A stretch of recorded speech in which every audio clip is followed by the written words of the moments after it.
আসসালামু আলাইকুম। ক্লাস 8 তোমাদের অ্যানুয়াল এক্সাম খুব জলদি হতে চলেছে। অ্যানুয়াল এক্সামের আর বেশি দেরি নেই। তো তোমাদের অ্যানুয়াল এক্সামের সিলেবাসে দেখো এই 5টা চ্যাপ্টার রয়েছে: পৃথিবীর অন্দরমহল, শিলা, মেঘবৃষ্টি, জলবায়ু অঞ্চল আর দক্ষিণ আমেরিকা। তো এই সব চ্যাপ্টারগুলোই তোমাদের বেশ কয়েকবার করে রিভিশন হয়ে গেছে। মানে পৃথিবীর অন্দরমহলটা দেখো তোমাদের 3বার রিভিশন হয়েছে, বাকিগুলো সব রিভিশন হয়ে গেছে। আগের ক্লাসে আমরা দক্ষিণ আমেরিকা এবং পৃথিবীর অন্দরমহল এই দুটো চ্যাপ্টার থেকে কোন কোনগুলো বেশি ভালো করে পড়তে হবে, ইম্পর্টেন্ট, সেগুলো আমরা বলেছিলাম, আলোচনা করেছিলাম, তাই তো। তো আজকে আমরা বাকি যে চ্যাপ্টারগুলো রয়েছে, যেমন শিলা, মেঘ, বৃষ্টি, জলবায়ু অঞ্চল, এই চ্যাপ্টারগুলো থেকে কোন কোনগুলো ভালো করে পড়বে সেগুলো বলবো। দেখো, পৃথিবীর অন্দরমহল থেকে মানে ফার্স্ট চ্যাপ্টার থেকে 5 মার্কসের একটাই কোশ্চেন আমি করতে বলেছি, সেটাই তোমরা ভালো করে করো। তারপর 3 মার্কস 2 মার্কস যেগুলো আমি দিয়েছি, তারপর 1 নম্বরের কোশ্চেন তোমরা টেক্সট বই থেকেই পড়বে। তো যেগুলো আমি দিয়েছি সেগুলোই ভালো করে পড়ো, তাহলেই হবে, ঠিক আছে। এবার দেখো, শিলা থেকে তোমরা পড়বে ভালো করে। শিলা কাকে বলে, খনিজ কাকে বলে, এগুলো তো রয়েছেই, এদের উদাহরণগুলো করবে। তারপর দেখো, তোমাদের 2 নম্বরে এরকম কোশ্চেন আসতে পারে: শিলার প্রবেশতা বলতে কি বোঝো, সছিদ্রতা বলতে কি বোঝো, এটা করবে। তারপর জীবাশ্ম বলতে কি বোঝো, বা পাললিক শিলায় জীবাশ্ম দেখা যায় কেন, এই কোশ্চেনটা করবে। মোহ স্কেল কি সেটা তোমরা সবাই জানো, তো এটাও করবে। ভারতের খনিজ ভাণ্ডার কাকে ও কেন বলে, এটা করবে। 3 মার্কসে দেখো তোমাদের অনেকগুলো কোশ্চেন ছিল এই শিলা চ্যাপ্টার থেকে, সবগুলো আমি কমিয়ে দিয়েছি। তো 3 মার্কসে তোমরা এই যেগুলো আমি বলছি সেগুলোই ভালো করে করবে, ঠিক আছে। যেমন দেখো, 3 ধরনের শিলার পার্থক্য করবে, শিলা ও খনিজের মধ্যে পার্থক্যটা করবে। আর টিকার মধ্যে দেখো শিলা চক্র টিকা আসতে পারে, এটা করবে। আর 3 নম্বরে আরেকটা কোশ্চেন হচ্ছে গ্রানাইট ও ব্যাসাল্টের পার্থক্য, আর গ্রানাইট শিলা ও ব্যাসাল্ট শিলার এই শিলার পরিচয়। বাস, এই যে এগুলো আমি বললাম এগুলোই করো। বাকি যেগুলো রয়েছে আমি অনেকগুলোই দিয়েছিলাম তোমাদের 3 মার্কসের, এগুলো করার দরকার নেই, আমি যেগুলো বললাম সেগুলোই ভালো করে করবে। তারপর দেখো, 5 মার্কসের কোশ্চেন তোমাদের বেশ কয়েকটা রয়েছে, তার মধ্যে এটা ভালো করে করবে: 3 ধরনের শিলার বৈশিষ্ট্য। তো এটা দেখো 5 মার্কসে 3টি তোমাদের হবে, মানে আগ্নেয় শিলা কাকে বলে, আগ্নেয় শিলার বৈশিষ্ট্য, এটা 5 মার্কসের বা 3 মার্কসের আসতে পারে। আর পাললিক শিলা কাকে বলে, পাললিক শিলার বৈশিষ্ট্য। আর রূপান্তরিত শিলা কাকে বলে, রূপান্তরিত শিলার বৈশিষ্ট্য। তো এইগুলোই ভালো করে করো, শিলা থেকে এই কয়েকটা কোশ্চেন করবে, তাহলেই হবে, ঠিক আছে।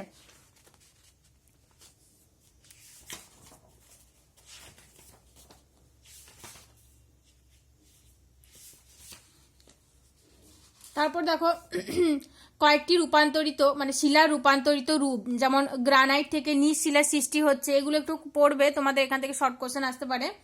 গ্রানাইট থেকে কোন শিলার সৃষ্টি হয়, নিজ। ব্যাসাল্ট থেকে অ্যাম্ফিবোলাইট, বেলে পাথর থেকে কোয়ার্জাইট, তাই তো। আর চুনা পাথর থেকে মার্বেল, পিট কয়লা থেকে গ্রাফাইট, তারপর শেল থেকে স্লেট, তারপর স্লেট থেকে ফিলাইট থেকে সিস্ট, সেল থেকে সিস্ট, এটাও বলতে পারি আমরা,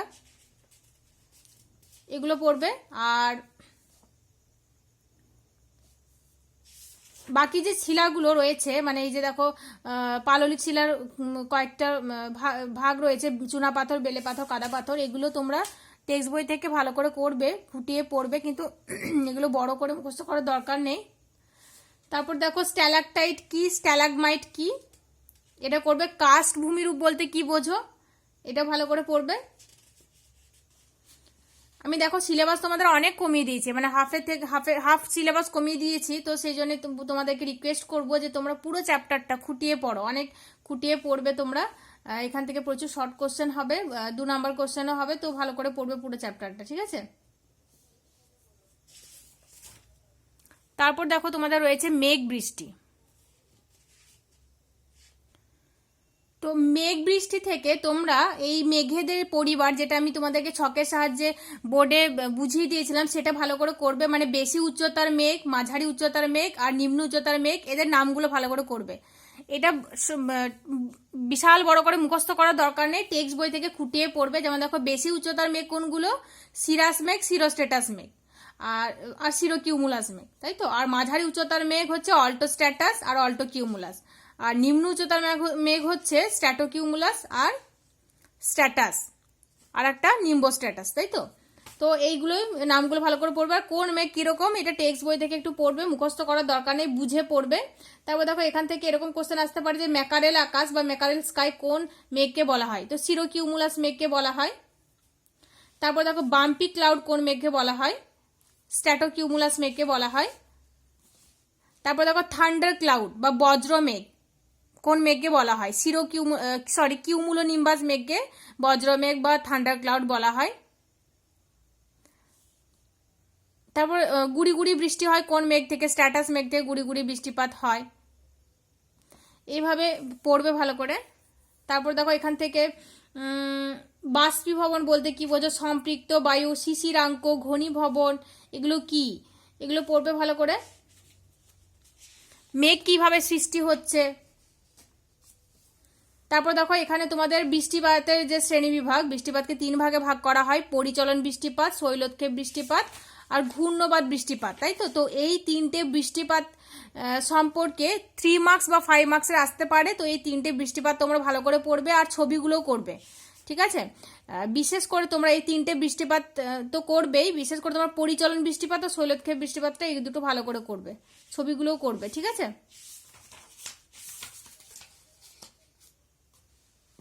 ঘূর্ণবাতের চক্ষু কাকে বলে? ঘূর্ণবাতের চক্ষু বলতে কি বোঝো?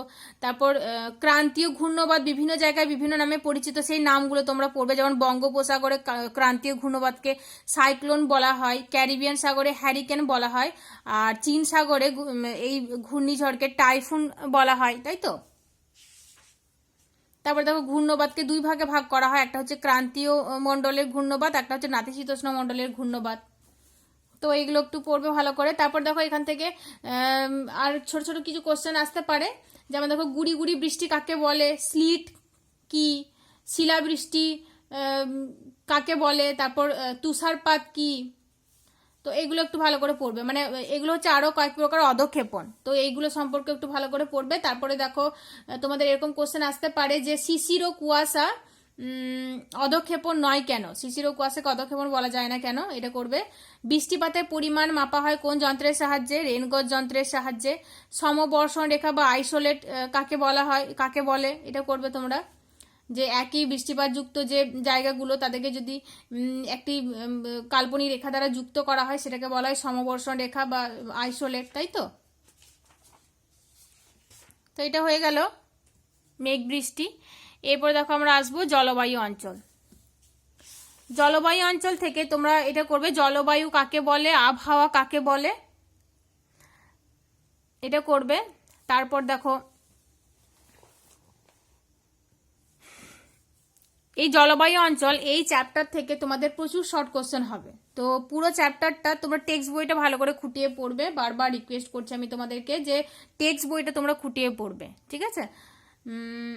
রেফারেন্স থেকে মুখস্থ করার দরকার নেই, তোমরা টেক্সট বইটা খুঁটিয়ে পড়বে, তাহলেই তোমরা 99.9% মার্কস পাবে। তো টেক্সট বইটা ভালো করে পড়ো। তারপর দেখো এই জলবায়ু অঞ্চল থেকে তোমরা কোন কোন দেশে নিরক্ষীয় জলবায়ু পরিলক্ষিত হয়, এই কোশ্চেনটা করবে। তারপর ম্যানগ্রোভ অরণ্যে কি কি উদ্ভিদ জন্মায়? বার্স্ট অফ মনসুন বলতে কি বোঝো? সেলভা অরণ্যে কি কি স্বাভাবিক উদ্ভিদ জন্মায়? তারপর দেখো শীতকালীন বৃষ্টিপাতের দেশ কোন জলবায়ু অঞ্চলকে বলা হয় এবং কেন বলা হয়? এটা তোমরা সবাই জানো। ফলের ঝুড়ি কোন জলবায়ু অঞ্চলকে বলা হয়? তাই তো, এগুলো জানো তোমরা। ভূমধ্যসাগরীয় জলবায়ু অঞ্চলকে ফলের ঝুড়ি বলা হয়। তারপর নিশীথ সূর্যের দেশ কাকে বলে এবং কেন বলে? তারপর দেখো এখান থেকে 2 নম্বর কোশ্চেন আসতে পারে, ইগলু কি? টুপিক, কায়াক, স্লেজ গাড়ি, এগুলো সম্পর্কে আসতে পারে। এগুলো সম্পর্কে আমি ডিটেলস বলেছিলাম জলবায়ু অঞ্চল সম্পর্কে, যখন আমরা আলোচনা করেছি তখনও বলেছি, আবার রিভিশন ক্লাসেও আমি বলেছি ইগলু, টিউপিক, কায়াক, স্লেজ গাড়ি এগুলো সম্পর্কে বলেছি। তো এগুলো তোমরা একটু ভালো করে পড়বে। 3 মার্কসে দেখো তোমাদের রয়েছে ভূমধ্যসাগরীয় জলবায়ু অঞ্চলের জীব বৈচিত্র্য সম্পর্কে আলোচনা করে, এটা পড়বে। মৌসুমী জলবায়ুর বৈশিষ্ট্য, মৌসুমী জলবায়ুর বৈশিষ্ট্য কি, এটা তোমরা ভালো করে পড়ো। 3 মার্কসের এই দুটোই করো তাহলেই হবে। 5 মার্কসের দেখো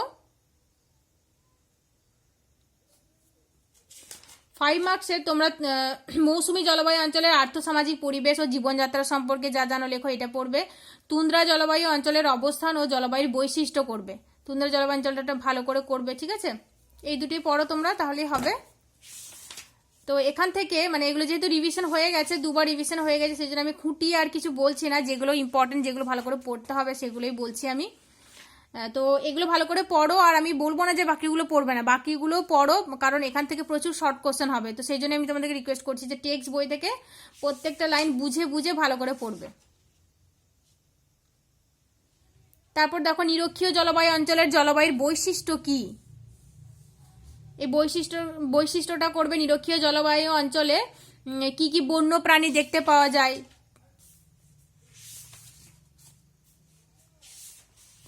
তারপর নিরক্ষীয় জলবায়ু অঞ্চলে যেসব মানুষরা বসবাস করে তাদের আর্থসামাজিক পরিবেশ এবং জীবনযাত্রা কীরকম, সেটা তোমরা পড়বে ভালো করে। নিরক্ষীয় জলবায়ু অঞ্চলটা তোমাদের তো খুব ভালো করেই হয়েছে।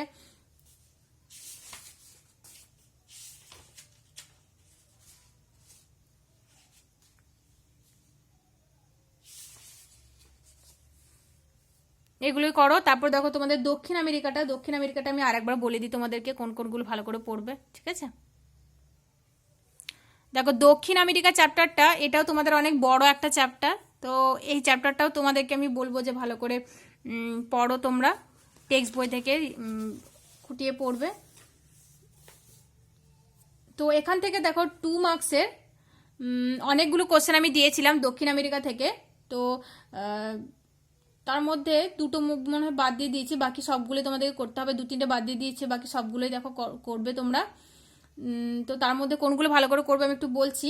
আন্দিজ পার্বত্য অঞ্চল ভূমিকম্প প্রবণ কেন, এটা করবে। তারপর দেখো, আমাজন নদীর মোহনায় সমুদ্র জলের লবণতা কমে যায় কেন? আমি বলেছিলাম আগের দিন, আমাজন নদীর মোহনায় আটলান্টিক মহাসাগরে সমুদ্র জলে লবণতা কমে যায় কিছুটা, যেহেতু প্রচুর পরিমাণে বৃষ্টির জল বয়ে নিয়ে আসে, তো সেই জন্যই সমুদ্র জলে লবণতা কমে যায়। তো এটা 2 মার্কসে তোমরা করবে ভালো করে। তারপর দেখো, সেলভাকে পৃথিবীর ফুসফুস বলা হয় কেন? এটা আমি অনেকবার বলেছি, এটা ভালো করে পড়বে। সেলভাকে পৃথিবীর ফুসফুস বলা হয় কেন, এটা খুবই ইম্পর্টেন্ট একটা কোশ্চেন। তারপর এস্টেনসিয়া কি? এস্টেনসিয়া শব্দটার সঙ্গে তোমরা পরিচিত, তোমরা সবাই জানো। তারপর দেখো, দক্ষিণ আমেরিকার বিখ্যাত কয়েকটি শহরের নাম। তো বিখ্যাত কয়েকটি শহরের নাম এগুলো পড়বে। আর এখানে ইম্পর্টেন্ট হচ্ছে প্রণালী ও যোজক বলতে কি বোঝো? প্রণালী আর যোজক এই দুটো জিনিস কিন্তু আলাদা, আমি বলে দিয়েছিলাম। তো এই দুটো করবে। লাতিন আমেরিকা বলতে কি বোঝো? লাতিন আমেরিকা কাকে বলে? তো এটাও একটু ছোট করে করবে, তোমরা টেক্সট বই থেকে পুরোটা বুঝে নিয়ে নিজের ভাষায় ভালো করে লিখবে। 3 মার্কসে দেখো তোমরা টিকা করবে সেলভা অরণ্য আর আমাজন নদী, এই দুটোই করো। সেলভা অরণ্য, আমাজন নদী, এই দুটো টিকা করো। 5 মার্কসের তোমরা এখান থেকে দক্ষিণ আমেরিকার ভূপ্রাকৃতিক বৈচিত্র্য সম্পর্কে আলোচনা করো, এটা করবে। দক্ষিণ আমেরিকাকে ভূপ্রাকৃতিক দিক থেকে 4 ভাগে ভাগ করা হয়, তাই তো? এটা আমি আগের দিনও বলে দিয়েছিলাম যে এটা করবে। পশ্চিমের পার্বত্য অঞ্চল, আর একটা হচ্ছে পশ্চিমের সংকীর্ণ উপকূলীয় অঞ্চল, পূর্বের উচ্চভূমি, আর মধ্যভাগের বিশাল সমভূমি, এই 4 ভাগে ভাগ করা হচ্ছে। তো এটা ভালো করে পড়বে। টেক্সট বই থেকেই করবে তোমরা। আমি তোমাদেরকে মনে হয় এটা কিছুটা বাদ দিয়ে দিয়ে করতে বলেছিলাম এর আগে, যে যখন ক্লাস হয়েছিল তখন বলেছিলাম আমি এটা। তো এটা করো তোমরা 5 মার্কসের। আর একটা করবে দক্ষিণ আমেরিকার জলবায়ুর বৈচিত্র্যের কারণ লেখো। জলবায়ু এবং স্বাভাবিক উদ্ভিদের বৈশিষ্ট্য তোমরা টেক্সট বই যে ছকটা রয়েছে সেটা ভালো করে রিডিং পড়বে, বুঝে বুঝে ছবি দেখে দেখে পড়বে। মানে ওই পাশে একটা দেখবে ছবি রয়েছে, ওই ছবি দেখে পড়লে তোমরা বুঝতে পারবে যে কোথায় কি রকম জলবায়ু পরিলক্ষিত হচ্ছে। তো ছবি দেখে ওটা ভালো করে পড়বে, তাহলেই হবে। ওটা মুখস্থ করার দরকার নেই, ওখান থেকে শর্ট কোশ্চেন আসতে পারে। তো দক্ষিণ আমেরিকার জলবায়ুর বৈচিত্র্যের কারণটা করবে 5 মার্কসে, ঠিক আছে? আর একটা তোমরা এটা ভালো করে পড়বে, এটা যে মুখস্থ করতে হবে সেটা নয়, এটা 3 মার্কসের এরকম আসতে পারে, এটা বুঝে পড়বে তোমরা। পম্পাস তৃণভূমি অঞ্চলের প্রাকৃতিক ও অর্থনৈতিক পরিবেশ সম্পর্কে আলোচনা করো, ঠিক আছে? তো দক্ষিণ আমেরিকা থেকে এগুলোই করবে। তো আমাদের মোটামুটি সব চ্যাপ্টারগুলো বলা হয়ে গেল যে কোনগুলো ভালো করে পড়বে। আমি ফার্স্ট চ্যাপ্টারটা দেখো আমি আরেকবার বলে দিই, পৃথিবীর অন্দরমহল, এই চ্যাপ্টারটা থেকে।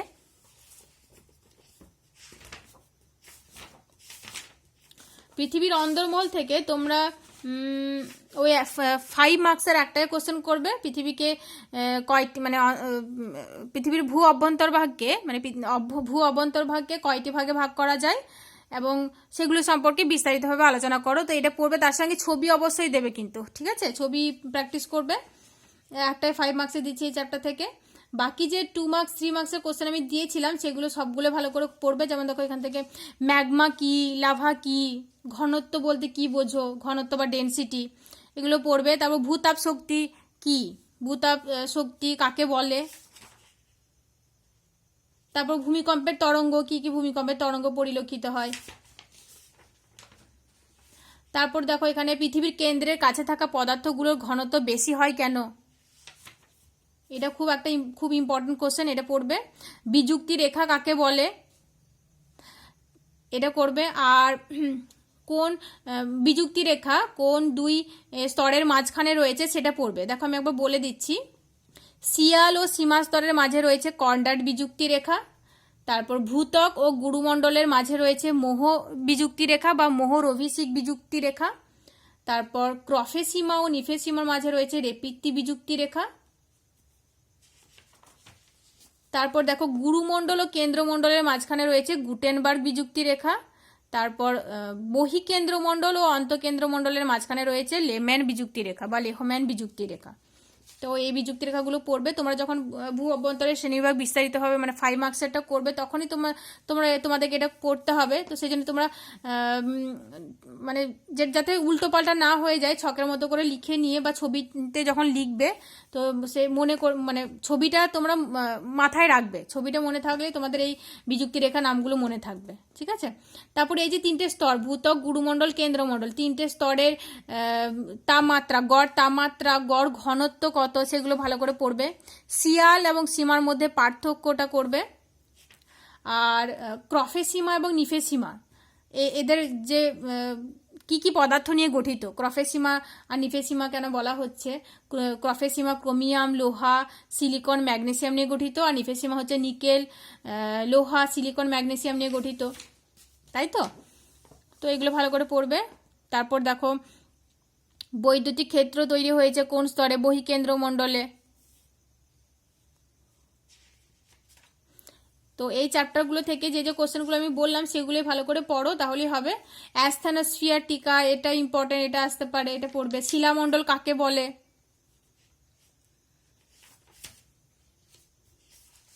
এগুলোই ভালো করে পড়ো, তাহলেই হবে, ঠিক আছে? আর যদি কোনো অসুবিধা হয় আমার সঙ্গে কন্ট্যাক্ট করবে। তোমাদের দেখো এই 5টা চ্যাপ্টার রয়েছে, পৃথিবীর অন্দরমহল, শিলা, মেঘবৃষ্টি, জলবায়ু অঞ্চল আর দক্ষিণ আমেরিকা। তো এই 5টা চ্যাপ্টার, অনেকটা সিলেবাস আমি তোমাদের কমিয়ে দিয়েছি। তো এই 5টা চ্যাপ্টারই তোমরা খুঁটিয়ে ভালো করে পড়বে, ঠিক আছে? আসসালামু আলাইকুম।